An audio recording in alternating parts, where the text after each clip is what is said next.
What are they doing? The change follows overcrowding. Overcrowding concerns from local residents due to the high number of visitors and the shortage of affordable housing for native Spaniards. So Barcelona citizens have held long and large protests since last summer, even spraying tourists with water guns, as has been previously reported. The demonstrators marched with signs saying, "One more tourist, one less resident. Tourists go home." The demonstrators are demanding a reworking of their local economy, and it sounds like everything that's going up, they're getting that. So Barcelona's tourist tax is now nearly double what it was after local citizens protested the rise of the travelers flooding into their city last summer. They got bombarded last summer, and I'm not sure why.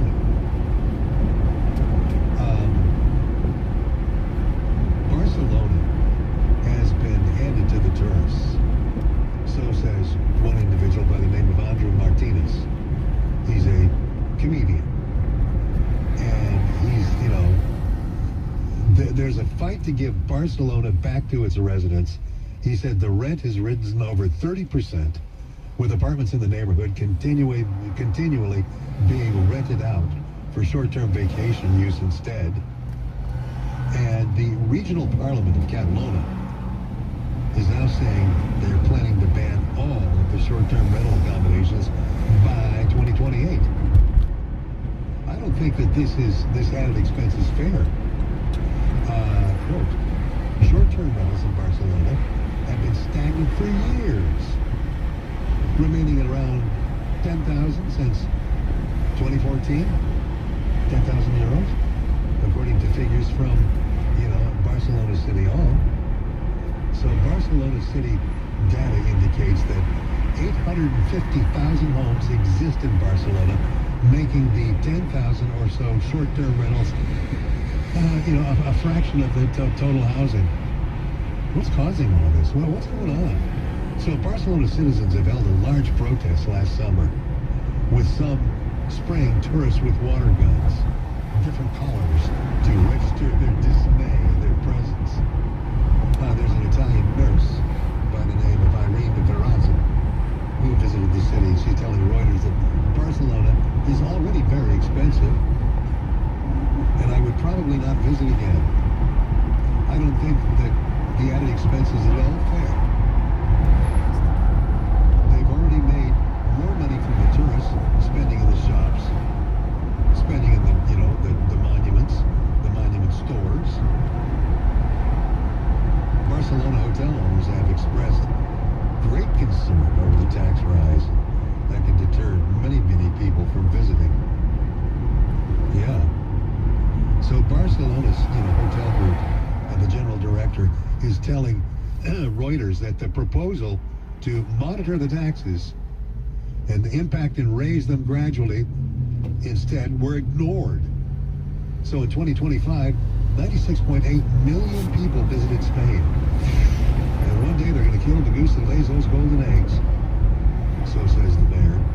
Last year, 96.8 million people visited Spain, with nearly 94 million visiting in 2024.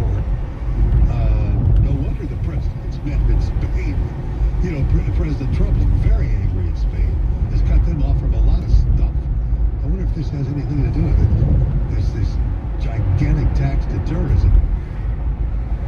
Over-tourism, as they call it. Barcelona's a wild place. There's a place in Barcelona called Los Rambles, which is a real touristy area. It's the hills, up and down and up and down. And it's a lot of places where there's food and there's music and there's dancing, and it's a wonderful, wonderful area. But I just can't imagine it being, the highest in terms of cost for tourists. Los Rambles. Wow, that's scary. And what's going to happen to tourism in that town if it keeps going up like that? Don't know. And I don't know why they're looking at this thing called over-tourism and why that's a bad thing. I mean, over-tourism, you'd think, well, okay, well, that's more making money, right? But they look at it as a great concern.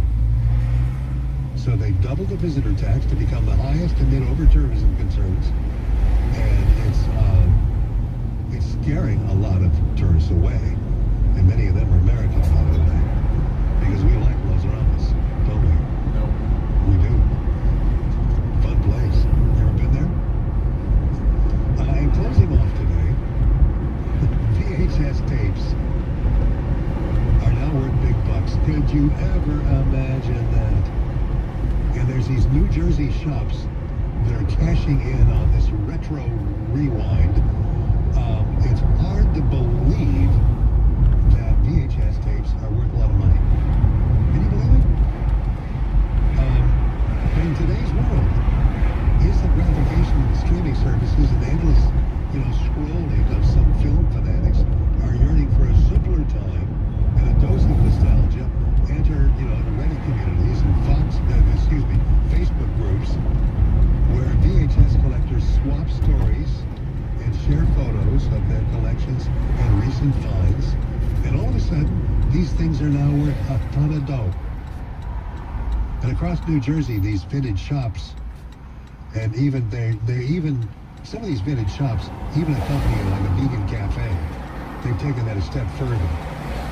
You can go there and watch a VHS tape and have a cheese sandwich or something, no meat. It's all vegan, right? Our collectors are also consumers. And they're actually watching the physical media.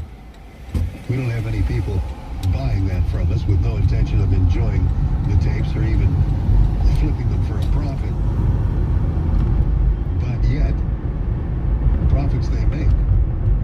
One place is called Station 1 Books and Records, and the biggest seller, VHS tapes. VHS tapes. Who would have thought? Who would have thought? The demand is like real. Google searches for Disney VHS tapes for sale. The VHS players are up 20%. A VHS player in the past 5 years. VHS TV is up 50%. And the comedian Pete Davidson has jumped into the trend, telling People magazine that he's collected over 10,000 VHS tapes during the COVID-19 pandemic. That's amazing. What about, what was the other one? Not VHS, but what were they? Oh, I forget what they were called. Laserdiscs. My father loved them. It was his favorite type of tape, but I can't remember. Anyway, that's the big deal. Betamax. These things are going for